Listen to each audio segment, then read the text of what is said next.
Magandang araw! Sa video na ito, tatalakayin natin ang mga tauhan na bumubuo sa isa sa mga kapana-panabik na kwento sa ating panitikang Pilipino, ang Ibong Adarna.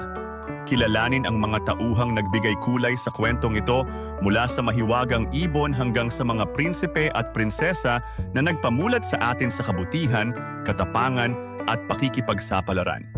Simulan na natin. Ibong Adarna. Ito ay isang mahiwagang ibon. Mayroon itong napakahabang buntot na may iba't ibang makikinang na kulay na parang metal. Mayroon itong mahiwagang tinig na pinaniniwalaang nakakapagpatulog ng sinuman at nakakagamot ng kahit anong uri ng karamdaman. Nagbabago ang kulay ng mga balahibo nito sa mas matingkad at makulay na mga anyo pagkatapos ng bawat kanta.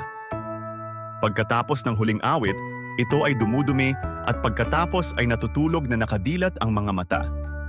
Pinaniniwalaang ang dumi nito ay kayang gawing bato ang anumang bagay na may buhay. Don Juan. Bunsong prinsipe na may mabuting pag-uugali, nakahuli sa Ibong Adarna na pangasawa ni Prinsesa Maria Blanca. Don Fernando. Hari ng Berbania na may makatarungang pamumuno, asawa ni Doña Valeriana, ama nina Don Pedro, Don Diego at Don Juan. Don Pedro, ang nakatatandang kapatid nina Don Diego at Don Juan.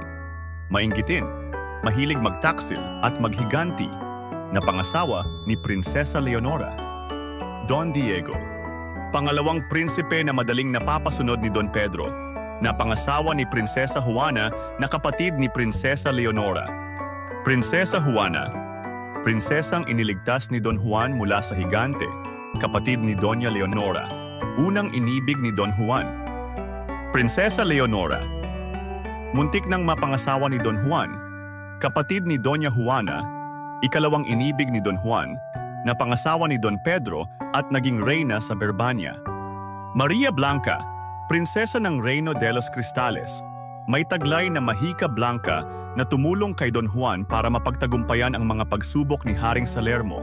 Siya ang pinakamaganda sa tatlong anak ni Haring Salermo. Ikatlo at huling inibig ni Don Juan, siya rin ang nakatuluyan ni Don Juan sa dulo ng kwento. Haring Salermo, hari ng Reino de los Cristales, tusong ama ni Maria Blanca, may taglay na itim na mahika na kanyang ginagamit upang subukin ang mga nagtatangkang manligaw sa kanyang anak. Doña Valeriana, reyna ng Berbania, asawa ni Don Fernando, ina nina Don Pedro, Don Diego at Don Juan. Manggagamot. Ang gumagamot sa sakit ni Haring Fernando. Siya rin ang nagsabi na ang tanging lunas sa sakit ng hari ay ang awit ng Ibong Adarna. Matandang leproso.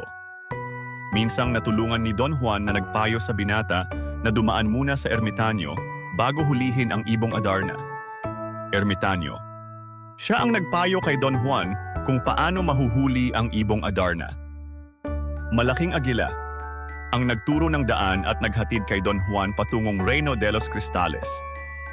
Higante. Pinaslang ni Don Juan upang mailigtas si Prinsesa Juana na kapatid ni Prinsesa Leonora. Serpienteng may 7 ulo. Ang nagbabantay kay Prinsesa Leonora. Pinaslang din ni Don Juan upang mailigtas ang dalaga. Lobo. Alaga ni Prinsesa Leonora na initusan niya upang hanapin at iligtas si Don Juan nang siya ay makalawang ulit na pinagtaksilan ni na Don Pedro at Don Diego. Prinsesa Isabel at Prinsesa Juana, mga kapatid ni Prinsesa Maria Blanca. At diyan nagtatapos ang mga tauhan sa Ibong Adarna. Kung nakatulong sa iyo ang video na ito, huwag kalimutang mag-like, mag-subscribe at i-click ang notification bell para lagi kang updated sa mga susunod naming videos. Hanggang sa muli, maraming salamat sa panonood.